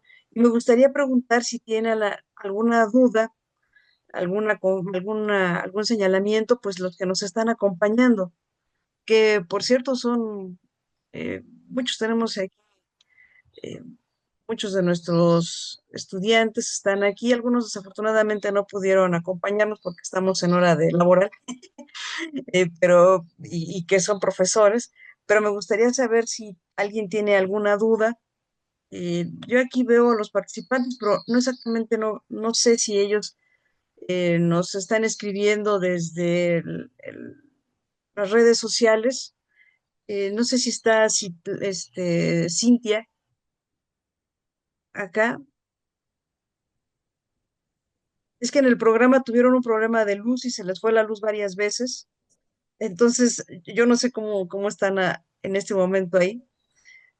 Oiga, profesor, a mí me gustaría preguntarles mientras se conectan o no con la luz ahí en el programa, ¿cómo está la cuestión de los recursos naturales? Entiendo que, por ejemplo, en Rapa Nui, digamos, los rapanuyenses, si lo podemos llamar así, eh, llevan, por ejemplo, la cuestión del turismo, eso ellos digamos, lo administran, si se podría llamar así. Pero, por ejemplo, ¿qué pasa con las cuestiones de los recursos naturales más amplios? La cuestión de la pesca, eh, digamos, cuestiones como ahora se está llevando adelante todo lo posible desde algunos centros de poder, la idea de los recursos submarinos, la minería submarina, por ejemplo, toda la parte del Pacífico, pues es muy rica, ¿no? En estos yacimientos que ahora le llaman mucho la atención para la cuestión de los nódulos polimetálicos y los sulfuros, todos estos yacimientos, pues ahí cómo se está pensando desde el punto de vista de los rapanuyenses, porque es muy evidente que desde el otro lado, pues, digamos, de su idea de soberanía y de posesión, pues desde el punto de vista, por ejemplo, de los franceses, no sé si de los chilenos también en esta tesitura, de ya entrar, digamos, a buscar yacimientos en los fondos submarinos, de los británicos, etcétera, pues ellos van, digamos, sobre eso, pero entiendo, por ejemplo, que para estas sociedades, pues es, digamos, parte vital la cuestión del océano, que forma parte de ellos mismos, no solamente la cuestión de la isla en sí misma, sino también lo que en algunos les llaman el Moana, ¿no? ¿Cómo se ve desde estas perspectivas, profesor? A ver, el caso de Rapa Nui es bastante complejo porque eh, incluso ya, o sea, Rapa Nui no es un lugar de recursos económicos, se puede decir de manera bastante simple. Eh, como no lo expliqué directamente, pero se ve como que casi un accidente, ¿no? Que Rapa Nui sea chilena, a través de la iniciativa de este capitán de barco, que él tenía su negocio personal en realidad, ¿no es cierto? Rapa Nui en esa época era una estancia ovejera, habían ovejas. Estos anglo-tahitianos criaban ovejas en Rapa Nui, y Policarpo Toro pretende continuar con esto. La estancia ovejera estuvo presente en Rapa Nui hasta los años 60, 1960, y los Rapa Nui no eran ciudadanos chilenos sino hasta el 66. Entonces, muy reciente que Rapa Nui sea verdaderamente chilena, eh, con una incorporación, digamos que el tratado de anexión quedó bastante olvidado, y fue rápidamente violado los términos, incluso los términos del tratado en castellano, los títulos de los jefes nunca fueron respetados. Entonces la historia de Rapa Nui, la historia de relación con Chile es bastante problemática porque Chile arrienda la isla por 70 años a intereses privados. Y los Rapa Nui no fueron ciudadanos chilenos sino hasta el 66, 1966. Entonces no es que sea una avanzada económica, al contrario, el discurso de hoy día del Estado chileno es que hay mucho gasto con Rapa Nui. Rapa Nui es más bien un gasto. Pero al mismo tiempo, eh, Rapa Nui es presentada como lo que permite a Chile una situación que en Chile lo llaman de tricontinentalidad. ¿Qué quiere decir esto? Quiere decir que Chile tiene presencia soberana en tres continentes: Sudamérica, Oceanía y la Antártida, con los territorios chilenos antárticos. Y eso tiene como consecuencia una expansión de el mar de lo que en Chile llaman el mar presencial. Rapa Nui permite extender el mar chileno y llevarlo casi al centro del Pacífico. Hace también que Chile tenga fronteras con Francia. ¿Ya? Chile no limita con el Océano Pacífico, Chile limita con Francia a través de Rapa Nui y la Polinesia Francesa. Y al mismo tiempo, este punto en medio del Océano Pacífico, que es Rapa Nui, tiene una extensión que yo llamo en un artículo una expresión volumétrica, permite una soberanía que no solamente es con la tierra de superficie, sino de manera vertical y horizontal. Rapa Nui tiene que ver con darle a Chile una extensión aérea, ¿cierto? Una soberanía del espacio sobre la isla, una soberanía con las aguas territoriales y sobre todo con las placas continentales. Hay todo un debate, que es bastante técnico, sobre dónde termina o dónde empieza la placa continental, porque Rapa Nui es una punta que sale emergente de la placa continental. Entonces, eso le permitiría a Chile reclamar justamente propiedad sobre recursos que están más allá de Rapa Nui, que están en la placa continental, pero que es de manera técnica la continuidad, ¿no es cierto?, de este pequeño punto emergido, pero lo sumergido, le interesa lo que está sumergido. Entonces tiene que ver con eso, tiene que ver con que Rapa Nui da a Chile un estatus de tricontinentalidad con una potencialidad de recursos que no están en la isla, sino que están debajo del mar. Y también de estatus, ¿ya? Es el único país latinoamericano con un territorio en Oceanía. Y quizás mucha gente no va a estar de acuerdo con esto, pero el asunto patrimonial es, para Chile es más bien anecdótico eh, y simbólico, porque, es por lo mismo que después de hace 8 años que los sitios arqueológicos son administrados por una organización Rapa Nui y no por una organización estatal. Entonces hay en cierta medida una transferencia de ciertas competencias que no reivindican el tratado, pero con la práctica han ido generando nuevas instituciones indígenas no tradicionales, pero que permiten administrar y gestionar ciertos recursos como el recurso patrimonial y el turismo. Respondo a su pregunta, ¿no? Sí, sí, lo que pasa es que, claro, ahora la disputa no solamente por la cuestión de la tierra en sí misma, sino Sí, por los fondos por el marinos. aire y los fondos marinos. Claro, pues lo que no, Pero nos explica muchas de las... Sí, es que una nueva dimensión de la soberanía estatal. así es. Hasta en el siglo XIX, cuando se forja el concepto de la soberanía territorial y se aplica sobre poblaciones y tierras. Ujú, Hoy día se aplica con aspectos que también son inmateriales, ¿no? Las comunicaciones, las conexiones, eh, y siempre está esta complejidad entre diferenciar soberanía y propiedad, ¿no? ujú, Eh, Porque finalmente la propiedad se legitima a través de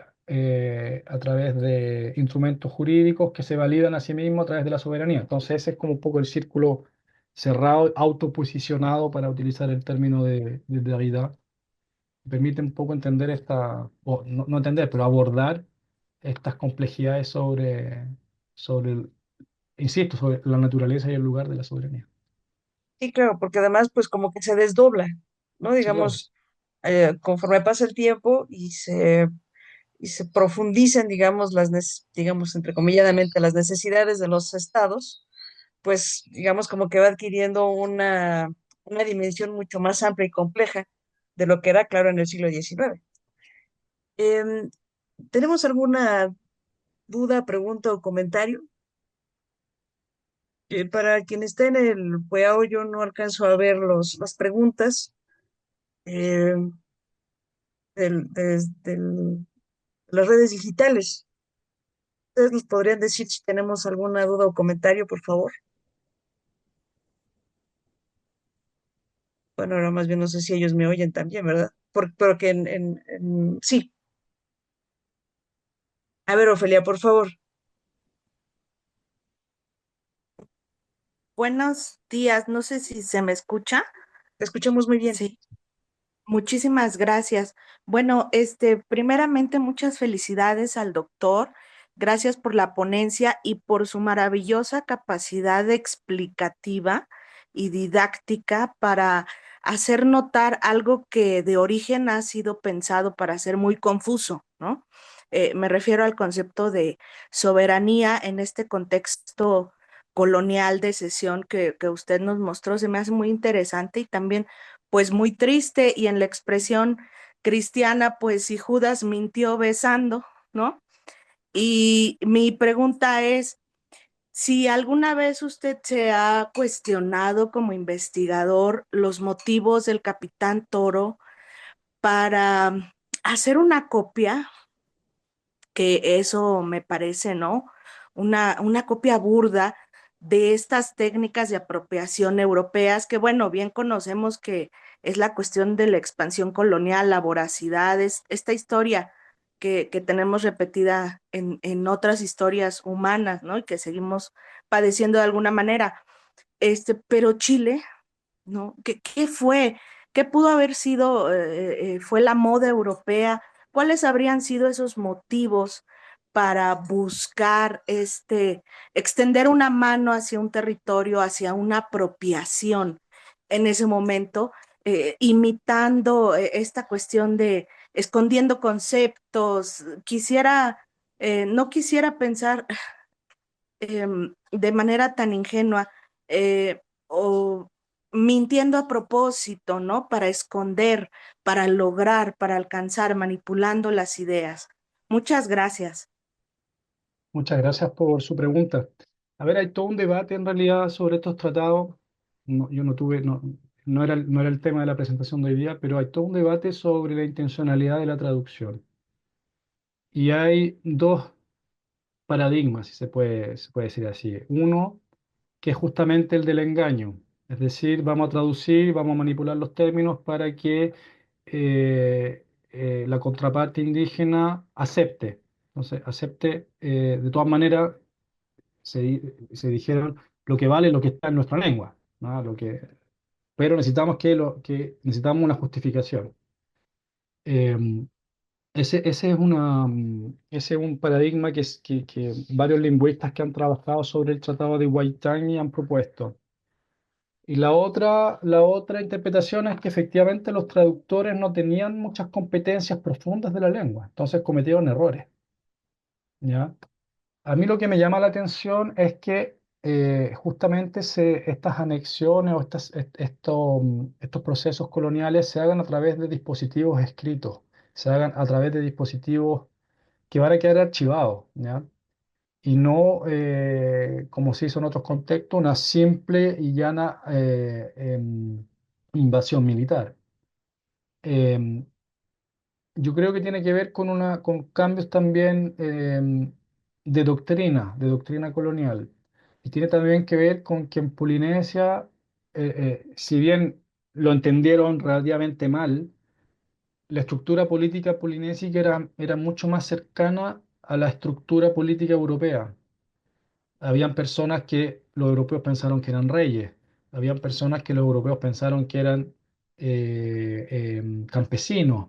Entonces había una cierta, em, eh, un intento de entender esas estructuras políticas que no se encontraban en otros lugares que fueron sometidos a presiones coloniales.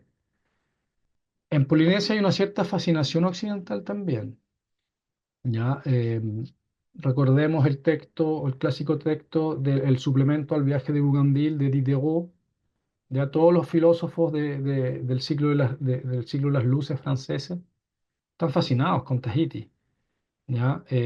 Por un lado, por la ilusión de la libertad sexual, pero también porque habían clases sociales, habían nobles, había gente noble, había gente blanca, gente de color, la piel bastante clara porque no se ponían al sol.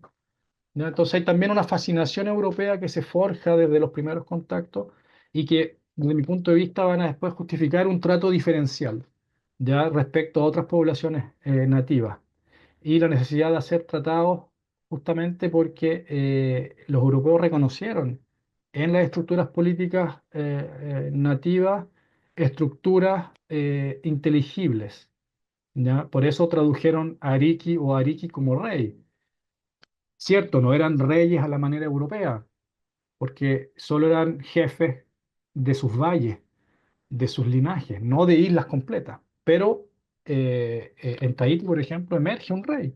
Pomaré fue rey a la europea. Kamehameha fue rey de Hawái a la europea, pero a través de procesos, ¿no es cierto?, de cambio cultural. Respecto a la intencionalidad y por qué Policarpo Toro procede, no es una simple copia. Como dije al principio de la presentación, es parte de una tradición jurídica que se forjó en el Pacífico, en Polinesia. Y en realidad Policarpo Toro, Policarpo Toro necesita justificarle a Francia y a Inglaterra, no tanto justificarle al gobierno de Rapa Nui o al presidente chileno. Él necesita decir, ustedes no tomaron posesión de esta isla, nosotros lo hacemos, y lo hace de la misma manera que ellos lo hicieron. Entonces, más bien, por eso decía yo que es autojustificada, ¿no? Policarpo Toro necesita producir un documento que justifica la toma de posesión chilena. Rapa Nui podría haber sido francesa. Si los franceses hubiesen querido, lo hubiesen anexado antes. Rapa Nui fue evangelizada por misioneros franceses de los Sagrados Corazones del Picpus. El primer colono que llegó a la isla era un francés que dejó hijos y familia hasta el día de hoy. Los títulos de tierra fueron inscritos en Tahití. Los títulos que compra Policarpo Toro fueron inscritos en Tahití bajo la legislación tahitiana y después legitimados por la administración francesa. Entonces estaban todos los elementos jurídicos em, que podrían haber impulsado a Francia a tomar posesión de Rapa Nui. El problema fue geográfico. Rapa Nui está muy lejos. Rapa Nui está lejos de todo.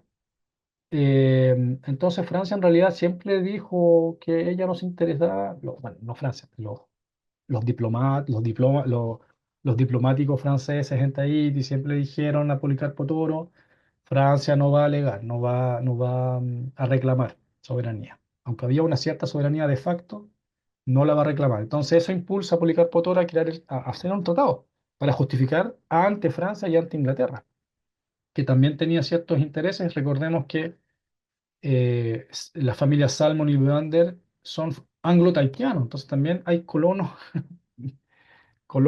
mitad inglesa en la historia. Entonces, el tratado funciona como instrumento justificativo y de protección hacia el acto de anexión, pero frente a las otras potencias que eventualmente podrían haber reclamado o puesto en tela de juicio la cesión de soberanía. Y ahí viene la idea del consentimiento indígena.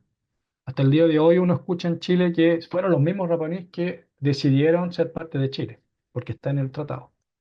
Entonces, por un lado está esta discusión.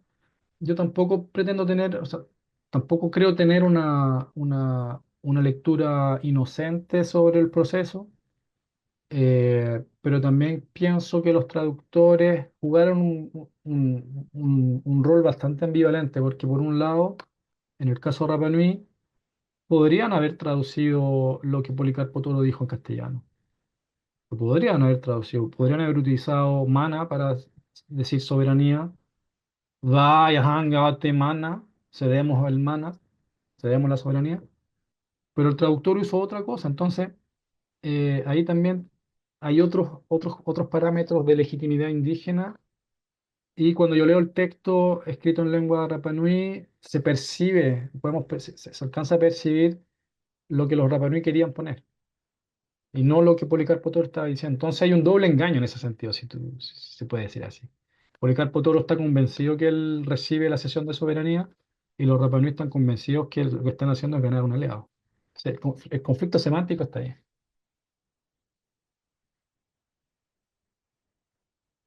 Pues, ¿Respondí a pues, su pregunta? Ofelia.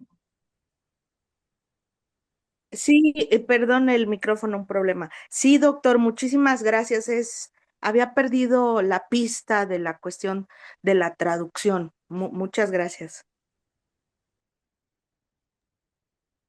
Pues que es muy compleja la cuestión de la traducción hasta el día de hoy. Nuestras traducciones, pues cuando incluso las lenguas occidentales queremos hablar de algo en lo particular, pues no siempre llegamos a la misma comprensión de un concepto o categoría, ¿no? La cuestión de la idea de la frontera, la idea de la seguridad, la idea de la cooperación. Eh, Hoy mismo, ¿no? Lo vemos con todo esta incertidumbre e inestabilidad en el mundo, pues es Sí, que no siempre se entiende lo que el receptor y el que está sí. hablando están pensando en lo mismo, ¿no? Profesor, una última pregunta, porque no sé si alguien más tiene alguna duda o cuestionamiento para el profesor. Para México es realmente, digamos, novedoso esta cuestión de Rapa Nui. Pensamos en Chile, pero no digamos desde el punto de vista de esta proyección a Oceanía. México, pues, tiene muy mala, digamos, percepción, idea, cuidado sobre sus propias islas. Yo creo que el único país que se le pierden, no las encuentran luego en los mapas, o ya nos aparecen y eso es en beneficio de otros. Bueno, en fin, México tiene un problema con sus muchas islas y claro, pues pensar en la importancia que tienen las islas nos parece muy complicado. Si es que el que Chile tenga Rapa Nui justamente en Oceanía, México tenía la isla de Clipperton, que bueno, los franceses digamos, la tomaron, la Mm. reivindican como propia y la han pasado, digamos, para Tahití. Entonces, pues es interesante cómo nosotros tenemos también esta idea de un poco ambigua sobre lo que es Oceanía, incluso nuestra propia frontera con el Pacífico. Así es que, bueno, por eso quizás cuando usted habla sobre esta relación que se tiene entre Rapa Nui y Chile, pues para nosotros es toda una sorpresa, ¿no? Incluso estas proyecciones. Y me gustaría preguntarle en ese sentido, entiendo que, por ejemplo, Pinochet, que es uno de los estrategas geopolíticos del siglo XX, en estas proyecciones, bueno, hacia el Pacífico, ¿cuál es su idea sobre Rapa Nui? Paradojalmente, en la historia chilena, Pinochet fue bastante condescendiente con Rapa Nui. Ah, Justamente con una supuesta visión estratégica, es que, en Rapa Nui hasta el día de hoy tienen una muy buena opinión del dictador, eh, porque actuó con una economía del don, que es lo que, ok. que es lo que se esperaba, ¿no? Desde el Sí, sí, tratado. Pinochet llegó, visitó 2 veces la isla y regaló casas, por ejemplo, ¿no? Pero al mismo tiempo es el que impuso el sistema de propiedad privada de la tierra. Entonces, ahí también está ambigüedad. ok. Pero es Pinochet en realidad el primero, por ejemplo, que argumenta que Rapa Nui permite una proyección geoestratégica de las placas continentales. La primera demanda a la ONU de reconocimiento de soberanía de la placa continental se hizo durante dictadura, en el 86 o 82, si no me equivoco. Em, pero más allá de eso, eso es un poco los dos roles que tuvo Pinochet en Rapa Nui. Es una visión más positiva del lugar estratégico, como lugar estratégico. Permitió la instalación de una base americana, una base norteamericana, de espionaje de las actividades francesas y inglesas en el Pacífico, Ujú, y instaló el régimen, ¿no es cierto?, de propiedad privada eh, eh, que sigue siendo sujeto de disputa hasta el día de hoy. ujú, ujú, Los gobiernos democráticos de la concertación aplicaron una política más bien multiculturalista, muy basada del indigenismo mexicano, ujú, inspirada en el indigenismo mexicano. De alguna manera tratan de transformar a los Rapa Nui en indígenas sudamericanos, ¿ya? Un poco no entendiendo la raíz polinésica. Entonces ahí Ujú. también está Chile tiene una ley indígena que reconoce un estatus jurídico a los pueblos indígenas y sus comunidades. Entonces, ser indígena en Chile es un estatus jurídico, antes que una conjunción de factores culturales.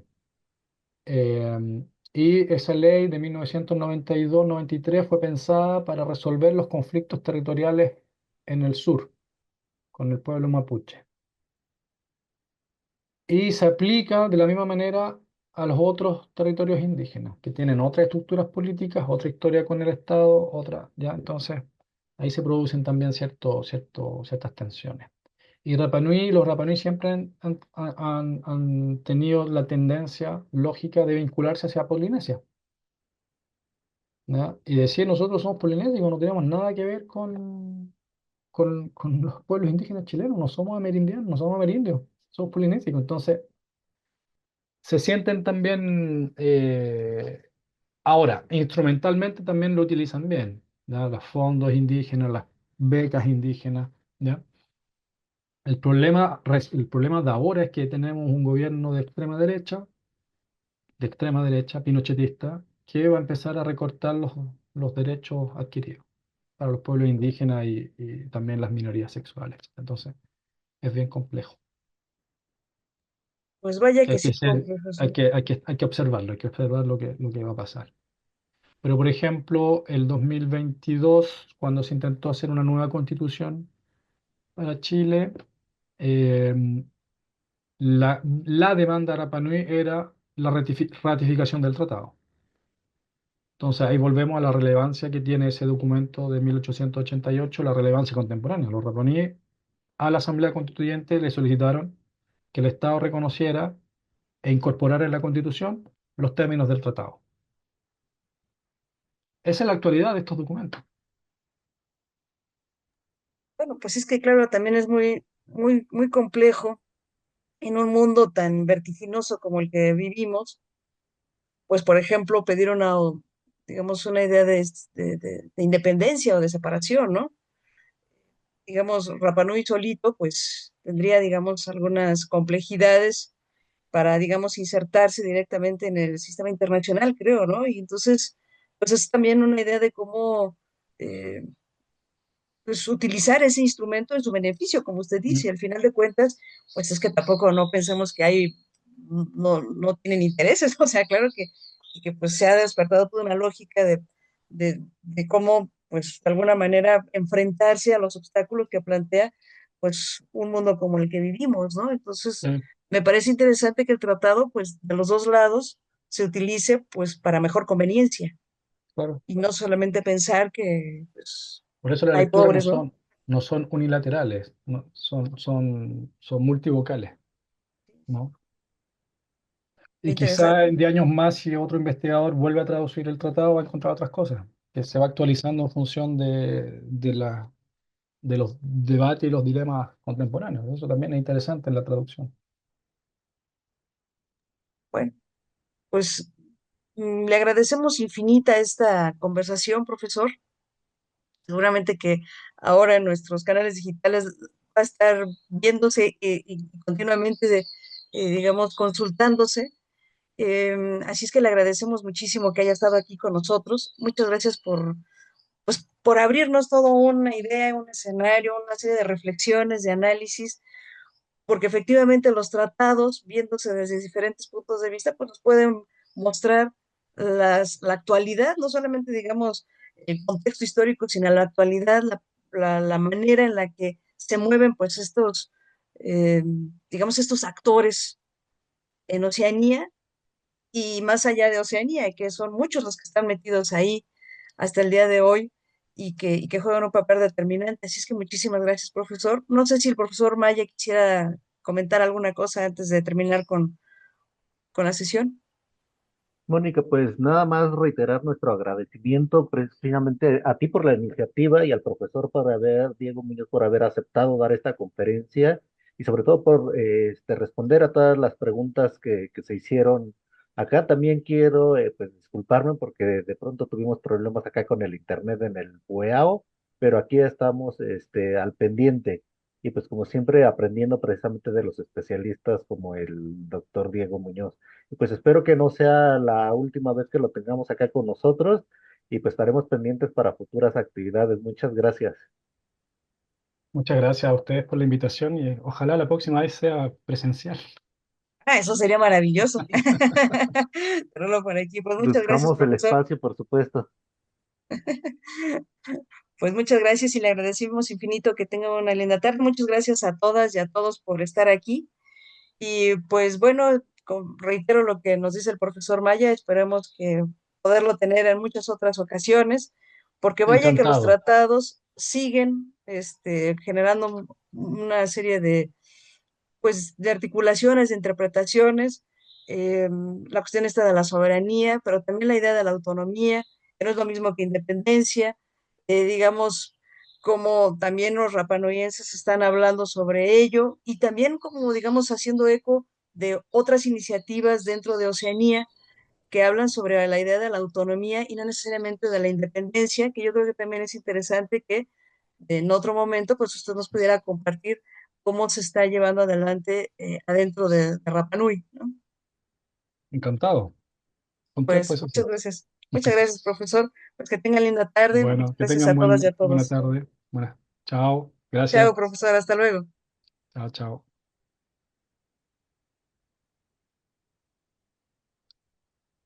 Hay un mensaje de Elizabeth García Ay, preguntando sobre alguna bibliografía.